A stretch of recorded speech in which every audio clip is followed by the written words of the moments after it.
I was in an abusive relationship. When I told her what had happened, she victim blamed me and turned it back around on me and told me that I was the problem. Hi, I'm Ted, and with Estranged Parents, and I'd like to welcome our guest, Elizabeth McKay, and welcome. Thank you. I guess the first question I'd like to ask you is really just about your background, I guess, before your estrangement happened. We'd love to know. Yeah, so my situation, it's a little complicated, it's a little convoluted. What's most important here is essentially I have been estranged from both my father and my mother. And currently, I am only estranged with my mother, and I have since reconciled with my father. And I have lived with my mother the majority of my life. And she is what I would describe as your garden variety narcissist, whereas my father is not the case. So I have a little bit of varying perspectives when it comes to estrangement, especially in the familial sense. And so I guess I could start off by saying just kind of what happened within my childhood with my mother. She was never really emotionally there for me. She was never really much of a provider. And I was kind of oblivious to it up until after the estrangement. But mostly what led up to the estrangement was I'm a very independent, very strong headed person. And narcissists really don't like that. So as I was growing up, our relationship just fractured more and more and more up until the point where I was able to move out and was able to gain a perspective on her.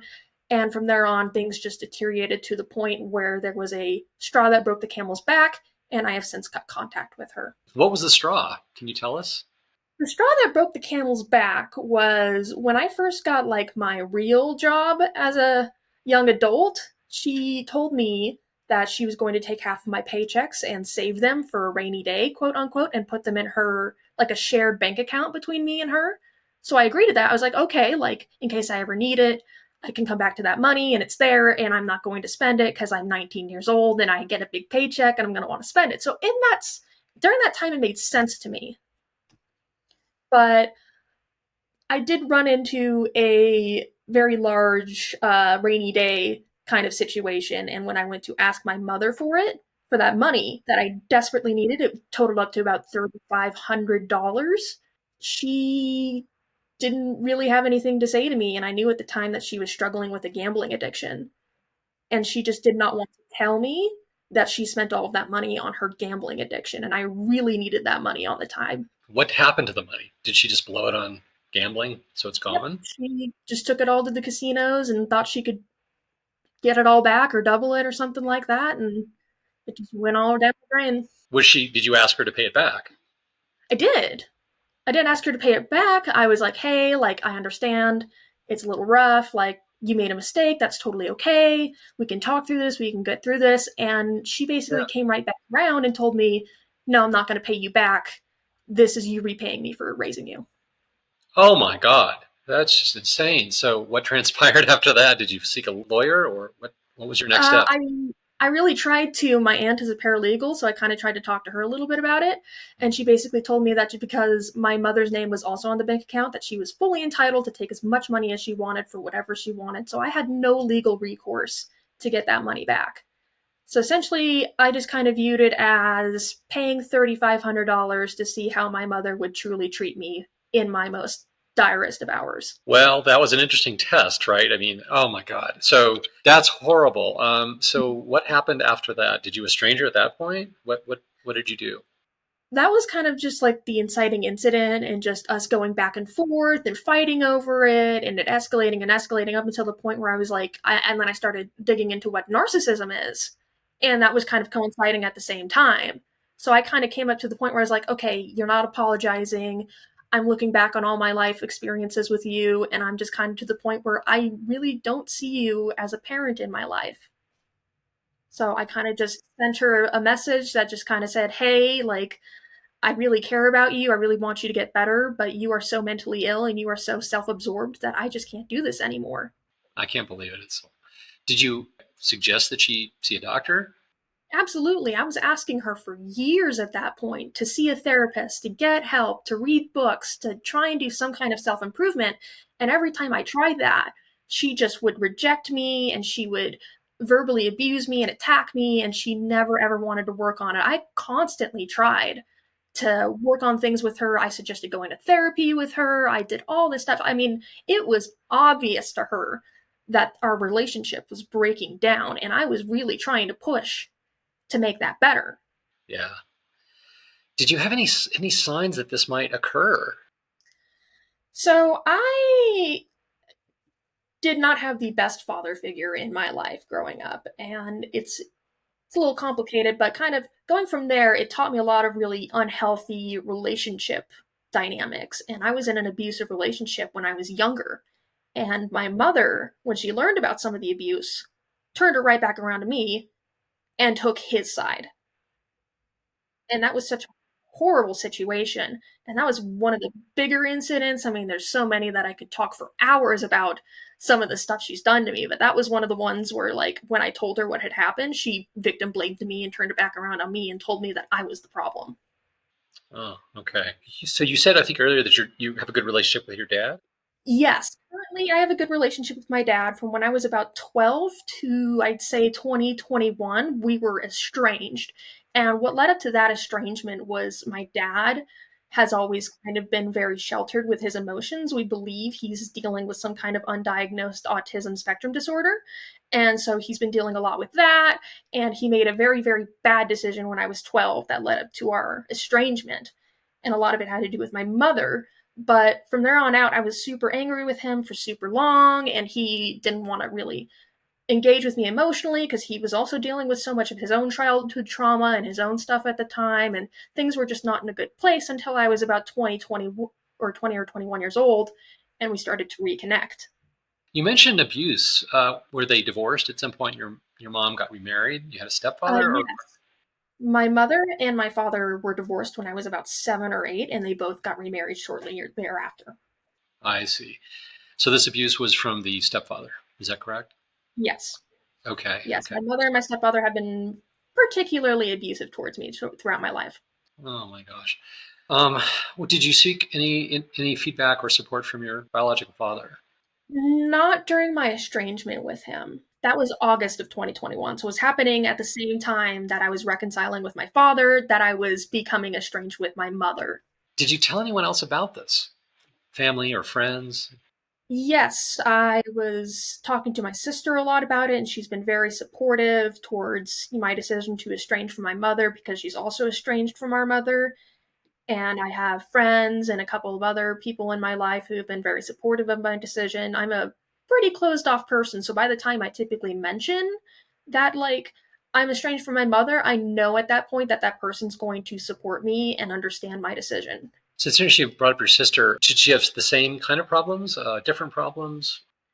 More or less the same kind of problems because what led to the estrangement with my mother. My father was getting split custody of the children, and there's four of us. So my dad got my sister and my brother, and then my mother got me and my little brother.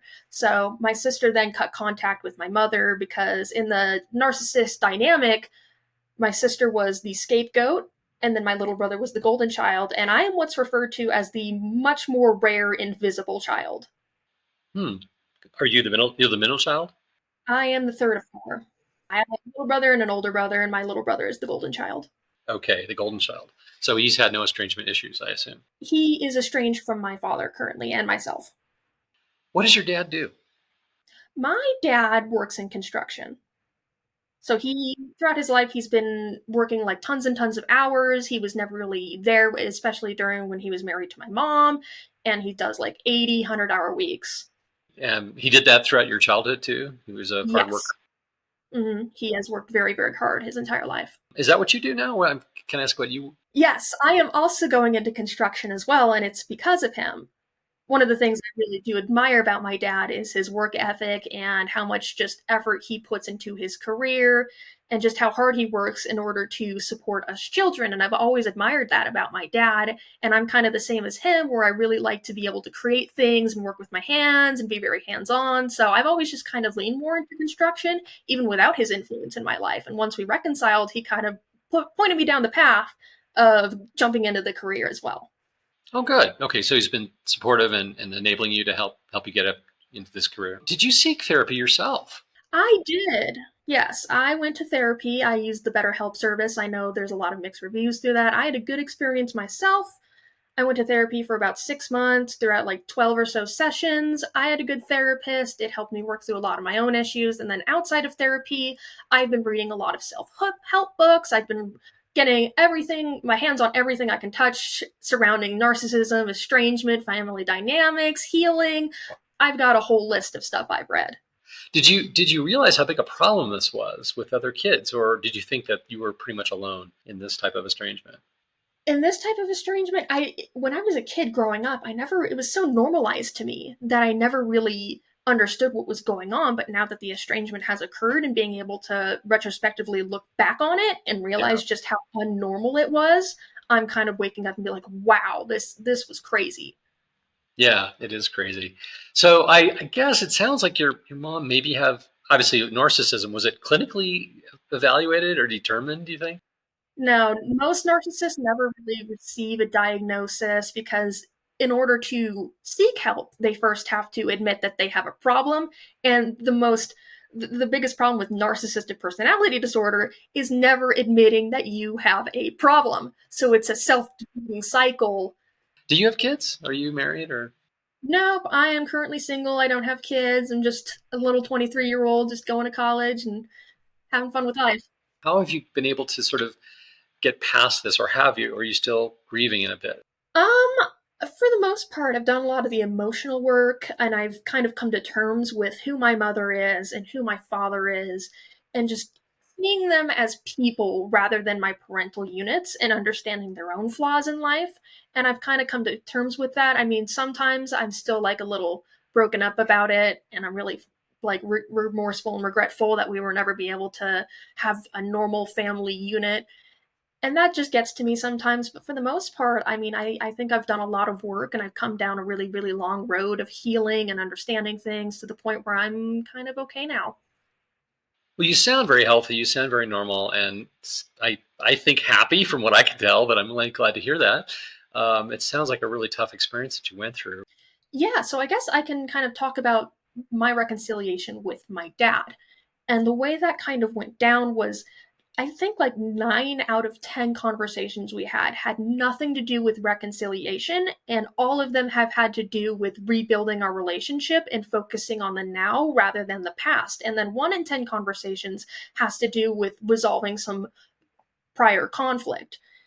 And we've really done a lot of work in being able to establish more healthy like boundaries, healthy communication standards, and it's really been just a really long road of just slowly working on it, like touch and go, and just being able to be receptive towards each other without being defensive about our own issues in the past. Good. How often do you see your dad? I currently live with my dad, so I see my dad every single day. Wow. Okay. Well, you have to have a good relationship to do that. So, do you think you'll ever reconnect with your mom in any form, or have you shut it off completely at this point? The door is open. It would just have to take a lot of self help and self reflection on my mother's part to be able to reconnect with her. It's hard to distinguish between the person I want her to be and the person she actually is. And that's really, really hard to deal with sometimes. I like to think that maybe one day she'll wake up and realize that she will never, that she's done so much wrong in her life. But at the same time, I can't sit around just hoping. I have to move on with my own life and I have to heal on my own and I have to do my own thing. But until that day comes, I don't really see us having a relationship. A lot of the comments that we received on Diane's first video were startling in the sense of just the word narcissist being thrown around very liberally. You sought out resources online to determine? You did your own testing, I assume, to It's a lot of comparison. It's a lot of just listening to like experts in narcissism and podcasts surrounding it and just people's own experiences with their own diagnosed narcissists. But narcissism and gaslighting and abuse, they're all such buzzwords on the internet today, especially that a lot of people can get misdiagnosed with narcissism. have you done a poll, I guess, of your friends? Just out of curiosity, have any others experienced the same thing? Yeah, I've got one who has what he describes as a narcissistic mother. I'm not entirely sure if that's the case. it just seems like she might have her own issues that might present as narcissistic traits, but because you have some narcissistic traits does not make you wholly narcissistic personality disorder. There's a lot that leads up to having that disorder, and sometimes you might just be able to be a little self-absorbed here, but you might not have narcissism at all. It's just something that people just like to throw around and slap a label on it and move on and just be like, "Oh, that person's a narcissist. I don't want to deal with it anymore." Like, no, that's not the case. Is there anything else you'd like to mention or discuss? The biggest kind of uh, difference between my mother and my father in terms of our estrangement situations is the biggest thing that has always, always mattered to me. The most important thing in terms of my reconciliation with my father is his self awareness, is his willingness to admit his wrongs, is his willingness to work on things, is his willingness to seek help independent of me and be able to kind of seek help for his own traumas in life that have nothing to do with him being a parent or being estranged. And it really just matters about him being self-aware and being able to kind of come to me and be like, hey, let's work on this. Whereas my mother would just want to blame me for all the problems in our relationship and not have to deal with it on her end. Did your dad? You mentioned he had some trauma early on in his life. Did he address those? Did he seek therapy too? He currently still is. He's made a lot of progress. What we kind of encounter in my family is what's called generational abuse and generational trauma, and he comes from that. Both of my parents do. So being able to look at how they both kind of managed their own generational trauma has also been very interesting to me.